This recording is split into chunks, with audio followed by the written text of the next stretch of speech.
malam ini saya akan berbicara tentang melipat gandakan uang ya. Mungkin itu gambarnya terlalu kecil di HP Anda, mungkin bisa di full screen kalau bisa ya, kalau nggak bisa ya saya jelaskan aja sambil nonton aja. Jadi gini, itu fotonya Dimas Kanjeng ya, tukang melipat gandakan uang. Sebetulnya melipat gandakan uang itu nggak perlu pakai dukun ya. Kali ini saya akan menggugah logika Anda. Gimana caranya kita bisa melipat gandakan uang? Karena gini, sebagian besar orang kita bekerja mencari uang ya, kita berbisnis ya. Anda berbisnis, bekerja, itu tujuannya kan cuma satu, kita mendapatkan penghasilan dari situ. Nah, yang jadi problem adalah yang gede taat pribadi ya. Saya kecil nggak apa-apa, nanti itu supaya kelihatan apa yang sedang saya bicarakan ya Bapak Ibu. Jadi yang jadi problem itu sebetulnya bukan masalah bagaimana kita mencari uangnya, karena saya banyak mengenal teman, saudara, teman-teman saya, sebetulnya mereka mampu mencari uang. Bukan berarti nggak bisa cari uang.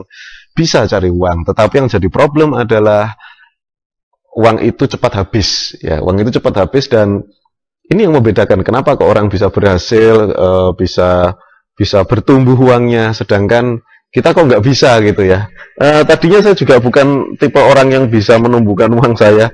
Tadinya sama, uang saya habis terus, dan itu wajar ya, di dalam dunia bisnis pun wajar.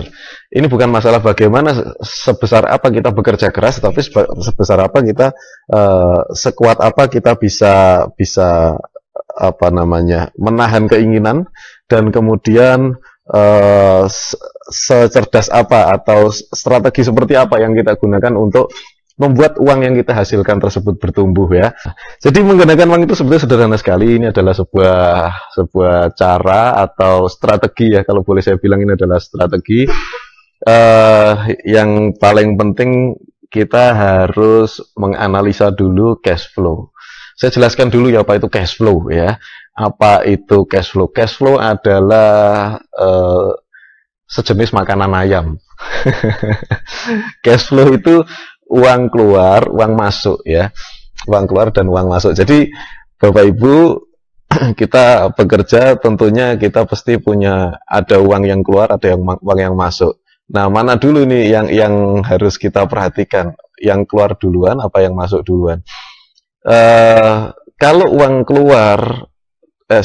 masuk dikurangi uang yang keluar, itu lebih besar yang keluar, maka minus. Kalau lebih besar yang masuk, maka surplus. Saya bukan ngomong tentang jumlah dulu, tetapi tentang skala besarnya dulu ya.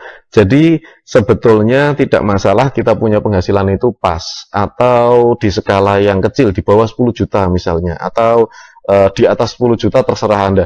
Tetapi yang saya bicarakan bukan masalah penghasilannya. Bukan masalah penghasilannya. Karena percuma kita punya penghasilan di atas 10 juta, di atas 20 juta, di atas 50 juta. Kalau pengeluaran Anda di atas penghasilan Anda, itu percuma. Kenapa? Kita tidak punya kesempatan, kelonggaran untuk memutarnya. Nah, ini yang keliru. Jadi saya sangat menyarankan Bapak Ibu bukan terus-menerus menambah penghasilan, tetapi terus-menerus memperdalam teknik atau strategi bagaimana supaya berapapun penghasilan kita ada sisa ya. Ini penting sekali. Penghasilan berapapun ada sisa. Nah, oke. Kalau penghasilan berapapun ada sisa kan kita berarti mengatur keuangan kita. Kita mengatur keuangan kita. Jadi mengatur pengeluaran ya. Pengeluaran Anda harus dibudget, pengeluaran Anda harus diperketat. Terus kemudian pengeluaran Anda harus diatur sedemikian rupa dan dipos-poskan sesuai dengan posnya masing-masing. Saya tidak akan bahas itu di sini. Tapi ini sudah saya gambarkan, seandainya Anda bisa menyisihkan 100.000, 200.000, 300.000, saya tidak tahu berapa, tapi berapapun itu, ya, tidak masalah besarnya berapa, tapi berapapun itu, Anda bisa menyisihkan. Maka cash flow Anda adalah positif. Ya, jadi ini yang saya bicarakan, syarat supaya bisa melipat gandakan uang, Anda harus punya cash flow yang positif. Nah, positifnya berapa? Berapapun. 100.000 boleh, 50.000 boleh, 300.000 boleh, 1 juta juga boleh. Terserah Anda ya. Yang penting positif. Ya, kalau cash flow-nya negatif, Anda mungkin ilmu ini belum cukup, maksudnya belum saatnya untuk Anda pelajari ya. Anda harus mempelajari dulu bagaimana cash flow itu harus betul-betul ketat, betul-betul positif. Ya, saya lanjut nih. Jadi konsentrasi kita adalah cash flow. Saya sapa ya, ini ada Pak Haji telat ya. Enggak telat, saya baru saja mulai, tenang aja ya. Gunung Kidul nyimak ya. Semoga nulari ilmunya ya. Insya Allah saya tularkan terus ilmunya.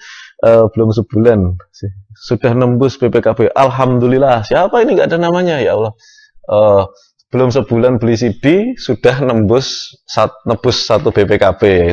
Alhamdulillah ya, saya ucapkan untuk Anda bagi yang sudah menerapkan ilmunya 30 hari bebas hutang dan sudah berhasil. Saya ucapkan selamat. Nah, oke, saya lanjut nih. Saya akan cerita sedikit, mungkin ini cerita sudah pernah saya ceritakan dulu, cuman saya akan ceritakan ulang pada Anda ya.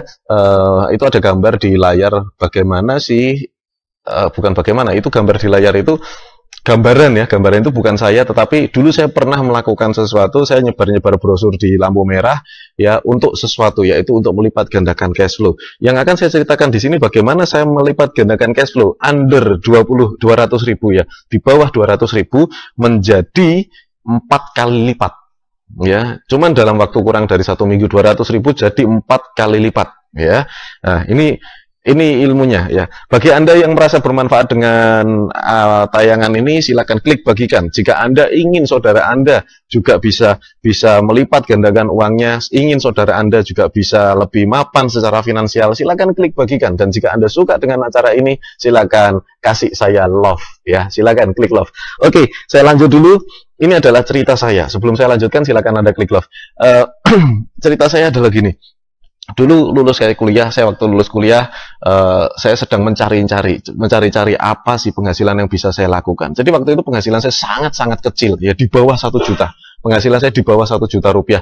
Jadi uang 10.000 berharga sekali untuk saya, apalagi uang 200.000 sangat-sangat berharga untuk saya. Ya.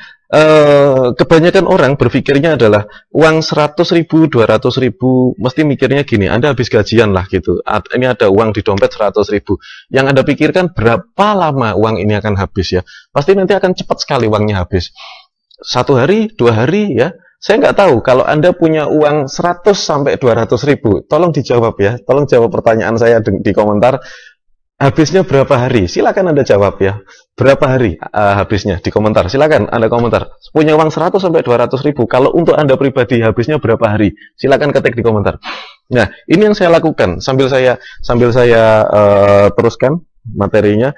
Ini yang saya lakukan. Jadi saya punya uang 200.000 di dalam dompet, dan apa yang saya lakukan ya?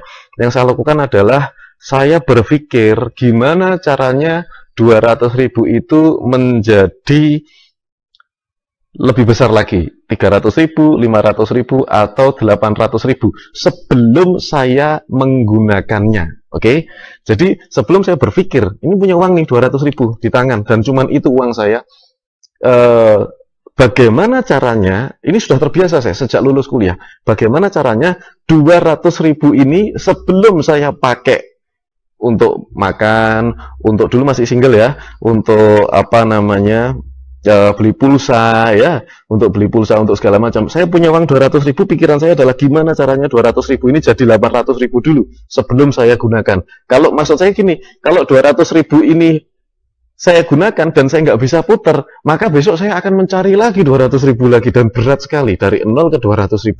Tapi kalau sudah punya 200.000, maka pikiran saya, sebelum saya gunakan 200.000 ini, saya harus lipat gandakan dulu menjadi 800.000 ya, baru yang 200.000 saya pakai konsumsi.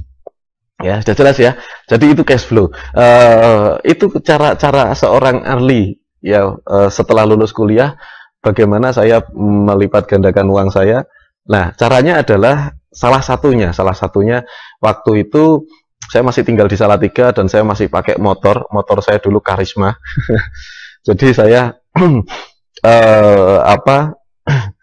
beli 1 teh hitam ya. Jadi ada penawaran dulu dari teman, ini ada teh hitam bagus nih untuk orang diabetes, ceritanya gitu.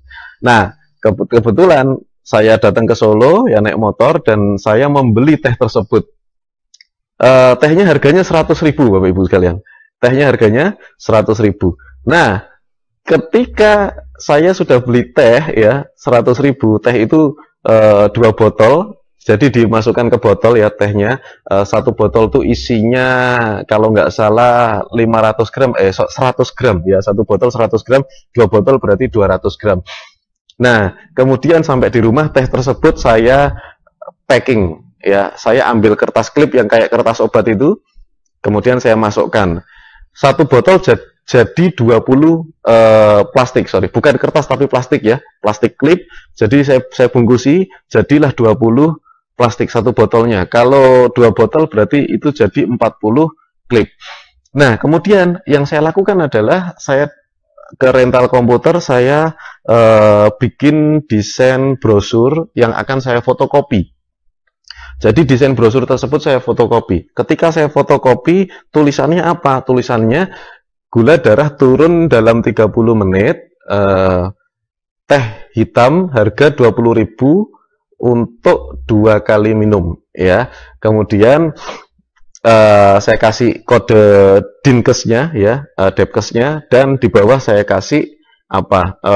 Saya kasih apa? Nomor HP ya. Jika berminat silakan SMS, barang diantar sampai ke rumah. Nah, ya, yang saya lakukan itu, dan kemudian brosur tersebut saya cetak. Saya fotokopi maksudnya. Ketika saya fotokopi tak sebar di lampu merah seperti yang tertera di gambar itu adalah gambar motor di lampu merah dan saya mau nyebar. Tapi kan nggak enak ya ketika saya harus nyebar sendirian. Akhirnya saya panggil tukang ngamen. Mas, sini mas, datang sini. Tukang ngamen datang dengan tergopoh-gopoh. Kenapa mas? Biasa ngamen dapat berapa? Ya kadang 20, kadang 30.000 satu hari. Ya seharian saya di sini mas. Kadang juga dapat kalau pas rame ya 50.000. Oke, mau nggak hari ini saya kasih Anda 50.000? Ya. Ketika saya kasih 50.000, loh syaratnya apa mas? Gini, ini saya punya brosur, sudah saya fotokopi, tolong sampean bagikan ke apa kendaraan yang lewat. Semua kendaraan saya tungguin di sini. Itu ada warung mie ayam di situ, saya duduk di mie ayam, saya tungguin. Ya, saya tungguin. Hasilnya Bapak Ibu, Anda bisa lihat di layar, tulisannya mudah-mudahan kelihatan. Hasilnya adalah ya apa dari brosur itu. Brosur kan kalau 20.000 HVS bagi 6, 20.000 dapat 200 brosur. 200 kali 6 adalah 1.200 ya. Anda bayangkan 1.200 saya sebar. Jumlahnya banyak sekali brosur yang tersebar, dan jangan sampai ada yang jatuh, jangan sampai ada yang kedobelan. Ya memang nggak bisa semua ya, kira-kira sekitar 800 brosur. 800 brosur itu habis. Yang saya dapatkan adalah SMS masuk itu luar biasa. Waktu itu belum musim WhatsApp, belum musim apa-apa, tapi SMS yang masuk itu luar biasa. Ya, ketika SMS yang masuk luar biasa banyak, setiap hari ada, setiap jam ada SMS masuk 2-3 per jamnya. Ya ada masuk ya. Saya mintain alamatnya, dan itu saya sendirian. Saya mintain alamat. Akhirnya apa Bapak Ibu? Terdapat 40 pembeli, sebetulnya lebih tapi saya nggak layani lagi. Ya ada 40 pembeli dalam waktu 3 hari setelah brosur itu disebar. Ya, hasilnya berarti 20.000 saya kalikan 40 ya sama dengan 800.000 rupiah. Total biaya yang saya keluarkan seperti yang saya lihat di layar adalah 190.000 total biaya yang saya keluarkan termasuk bensinnya ya. Jadi beli teh tadi adalah 100.000, fotokopinya 20.000, bensinnya 20.000, bayar pengamen 50.000, saya kasih 50.000 dia. Kemudian jual 40 saset atau 40 plastik klip itu kali 20.000, totalnya saya dapat uang 800.000. Berarti ya modal saya under 20.000 sudah saya lipat gandakan menjadi 800.000 rupiah tanpa harus saya mendatangi Kanjeng Dimas taat pribadi ya. Oke, mudah-mudahan ini bisa menjadi inspirasi untuk Anda, dan ini belum selesai, tenang aja, masih ada lagi ya. Mudah-mudahan Anda masih betah bersama saya 30 menit sampai 1 jam ke depan. Nanti boleh bertanya, tapi saya akan ceritakan dulu beberapa hal yang mudah-mudahan bisa menginspirasi Anda. Oke, masing-masing orang akan memiliki cara sendiri untuk bisa melipat gandakan uang ya. Jadi setiap orang itu akan memiliki caranya masing-masing dalam melipat gandakan uang. Nah sekarang saya hampir setiap hari yang saya lakukan adalah bagaimana caranya saya bisa improvisasi lagi ya, kreatif lagi. Apa sih sebetulnya yang bisa bertumbuh? Weh, saya tadi sempat nganu nggak ya? Sebentar Pak ya. Aduh. Ada yang keliru, ada yang kelewat ini, ada yang kurang. Oh ya. Oh, tapi enggak apa-apa ya. Mudah-mudahan Anda bisa mengikuti. Ada yang kurang sebetulnya materinya tadi. Ya, ini dulu aja enggak apa-apa. Gini. Jadi Anda tahu bibit pohon ya, bibit pohon. Bibit pohon durian itu saya pernah survei, ukuran 50 cm harganya 75.000 ya. Ukuran 50 cm harganya 75.000. Nah, sekarang harganya kalau 2 tahun atau 3 tahun sudah berukuran 2 meter ya, harganya itu sudah di atas 2 juta ya. Harganya di atas 2 juta. Pohon durian belum berbuah ya. Pohon durian belum berbuah, ukuran 50 cm harganya 75.000. Ya, itu sama pedagang loh ya, bukan sama grosirnya. Kalau sama grosirnya bisa lebih murah lagi. Tapi ini sama pedagang. Anda beli bibit ke pedagang 75.000. Ketika 3 tahun bibit tersebut kita pelihara, kita tanam di halaman kita, bertumbuh sampai 2 meter, maka harganya menjadi 2 juta. Pernah nggak Anda berpikir setiap bulan nabung 1 pohon durian? Ya, pernah nggak Anda berpikir setiap bulan nabung 1 pohon durian? Kalau Anda punya misalnya nih, hari ini aja Anda membeli pohon durian misalnya. Saya nggak jualan pohon durian ya, tapi seandainya Anda membeli pohon durian yang harganya 750.000, dapat 10 plastik bag itu ya, 10 plastik. Dan kemudian kalau Anda punya lahan, Anda tanam ya, Anda tanam di situ. Dan pulang kerja Anda sirami, Anda rawat ya, pulang kerja Anda rawat. Anda tahu nggak? Anda nggak usah nambah penghasilan saja ya. 3 tahun lagi ya, 3 tahun lagi Anda akan memiliki uang cash ya, 20 juta kalau pohon durian tersebut Anda jual. Ya, Anda akan memiliki memiliki cash sebesar 20 juta ya, 3 tahun lagi dari sesuatu yang Anda simpan selama ini. Ya, ini namanya nabung. Jadi kenapa orang desa dulu mereka bisa punya tanahnya gede-gede ya. Mereka tanahnya gede-gede, nggak punya utang bank, karena pikirannya selalu produktif ya. Piara ayam bertelur, kemudian telurnya dipiara lagi ya, tidak dikonsumsi semuanya, dibesarkan lagi, dan seterusnya dan seterusnya dan seterusnya. Ya, kotorannya untuk pupuk, kemudian dia nanam ya, kalau habis makan buah bijinya juga ditanam, dan itu kebiasaannya. Makanya di halamannya gede-gede, ada pohon mangga, ada pohon durian, ada pohon macam-macam di situ ya. Dari ayam dia beli kambing, dari kambing dia beli sapi, dan seterusnya dan seterusnya. Dari sapi dia beli tanah lagi, dan seterusnya ya. Itulah yang dilakukan orang zaman dahulu. Makanya kenapa mereka bisa mutar uang lebih cepat daripada kita. Coba Anda bayangkan orang modern kerja di kantor ya, nanti kartu kreditnya aja sudah sedompet sendiri. Ya, makan dikit gesek, ini dikit gesek ya, mau lebaran gesek, dikit-dikit gesek. Akhirnya apa? Menggunung dan kemakan bunga. Ya, tidak ada pola investasi di situ. Kalaupun mau investasi, nanti investasinya yang berbau riba. Deposito misalnya ya akan berbunga. Di insurance misalnya bertumbuh jadi bunga. Bunga itu riba. Nah, itulah yang makanya kenapa orang modern ini seperti tidak terbiasa ya berinvestasi yang betul-betul bagus ya. Nah, ini hanya sekedar contoh saja bagaimana pohon durian itu bisa meningkatkan uang Anda ya. Jadi kalau kita rajin nabung pohon durian misalnya, rajin nabung pohon durian, 1 bulan bisa 2, 3. Kira-kira Bapak Ibu, apa yang terjadi 4-5 tahun kemudian? Ya, jadi investasi itu melipat gandakan uang itu ada ininya, ada rentang waktunya. Ya, nggak bisa kalau kita investasi nanam sekarang besok hasil. Itu kan harapan kita. Jadi kita harus belajar dari orang zaman dulu. Investasi itu berapapun kita alokasikan membeli sesuatu yang nilainya bertambah. Ya, yang nilainya bertambah. Nah, ini variasinya bisa macam-macam, Oke, nah apa yang terjadi kalau 100 sampai 200 ribu ini jadi pohon durian? Ya, Mas saya nggak punya lahan, oke lah kita nggak akan ngomong pohon durian, nanti kita akan bicarakan sesuatu.